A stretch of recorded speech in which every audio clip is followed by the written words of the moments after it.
Hi everyone. Finally got Mr. Pita Bed up and working, thanks to Jamie Wallen.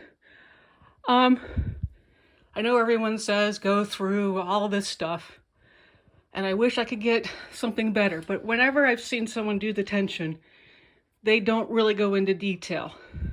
They just kind of, okay, go down through here, flip around through here, run through the tension disc. Okay, if you're having tension problems, and I'm not saying this is the absolute fix, but if you're having to pull so hard on there that it's breaking, your tension is too tight. And then you're looking over here, but I'm still getting this crap. It's your bobbin. I turned out that my bobbin was too tight, even though I'd followed what everybody was doing, holding them up, holding it down. When I did it Jamie's way, let me see if I can take it out. I am still not as gifted to get in. I will let you know. I mean, this thing is so loose. You know, you're thinking, oh, this can't work. And it does. And then if you just started tightening, where's the little screw? Tightening a little bit at a time, keep playing with your machine, it works. Make sure you put it in, I apologize for the shaking, put it in right, that it clicks. If you find out,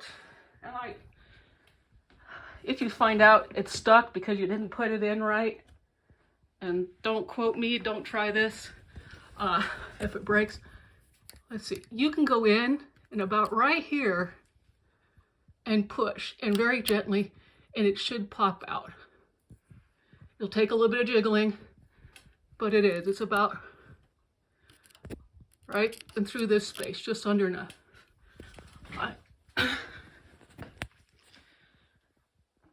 So it is working. The other thing I'm going to say for a trick is get those magnets. Oh, it's over there. You can get them like at, I don't know, a couple bucks. I know Susan Smith uses them. And make yourself a template to work with so that you can sit there and work, you know, and work out your tension details. I can't tell you how much that has helped to sit here. My hand shakes when I get nervous. I'm sorry. You know, I can't do this with using 3 hands. But then you can pull it up. You can stitch around like you want to. And the nice part is you can just turn it over and then you can see, oh, I suck at this. Or, hey, that looks pretty good. I have a great big sheet of it. This is what I got for Walmart. You know, like one of those 2-yard things. And then it just works. That way it's right here. And then when you're done, you've got your tension right. You can just take the magnet thing off. You're done. And you can keep going. I cannot tell you how nice it is to have my machine up and working. Oh, the tension thing. I forgot. And I'll see if I can get it in. When you're doing your tension, and they say, okay, make sure it goes through everything. Right there's that little hook that goes up and down.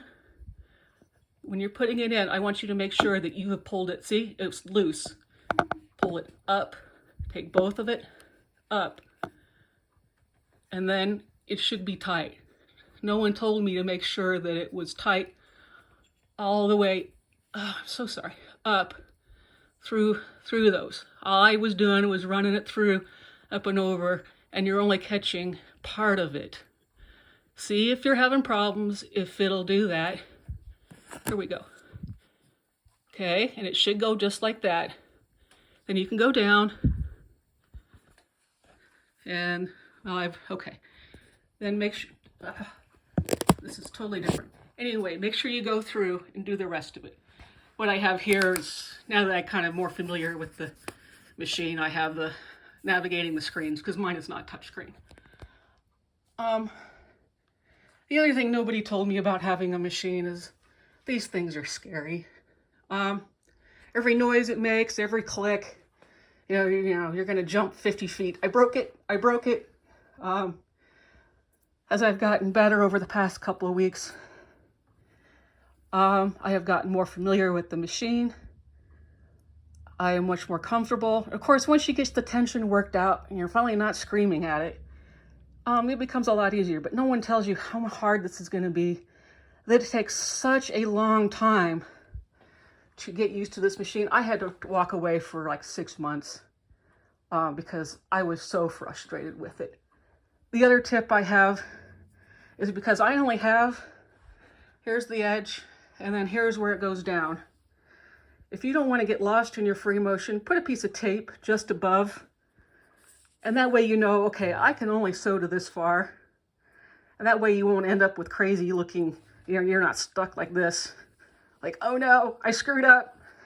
The other thing I'm going to suggest is definitely if you're better at this, go to a charity that does quilts. And I'll see if I can find the place I work for. That way you can get tons and tons of practice, because I don't make a quilt that often, and I really don't plan on doing it. This is an entry-level machine, my Gallant. It's not that you couldn't do it, but, given the frame, and I wish I could afford, this is just I hate to say it's a cheap frame, but I don't think it's going to hold up. I'm not saying it couldn't. And I had to get the 2-foot extension to make it work, and it still kind of sags in the middle. So if you were planning on doing this for people full-time, get a bigger machine with a better frame. And it's not that this isn't a beautiful machine. I have finally fallen in love with it. It's just, the bigger machines will do, you'll have wider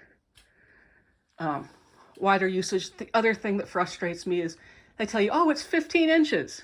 Not really, because by the time you put this frame in and this part, you've only got this much space to work with. And as the machine, as you roll up, you're going to lose. So I don't have 15 inches of space. I have maybe 10, 12, and then it probably goes 8 to 10 by the time, depending on the pattern you're using. So if you're looking for one, just be aware that, you're really not getting 15 inches, getting more like 12 to 13. I think that's really misleading on these machines. Oh yeah, you don't get 20 full inches. You don't get 15 full inches. So I'm going to say get the one that works for you. This is just for home. I was trying to think of some other little tips. The other thing is just keep your workspace clean. Not that mine's real clean, but try to keep yourself up. I need to clean, but keep it clean and organized. Yeah, that's my husband's side. But I try to keep everything, scissors, try to keep everything put away, because you don't want to trip over it. And the last thing you want to do is hit the machine, bump it while it's working, especially if you've got a computer. So no, I really need to clean mine up. But keep it swept up, keep your stuff organized, like my scissors. Keep stuff out of the way. You'll appreciate it better. That way you don't hear this crunch thunk.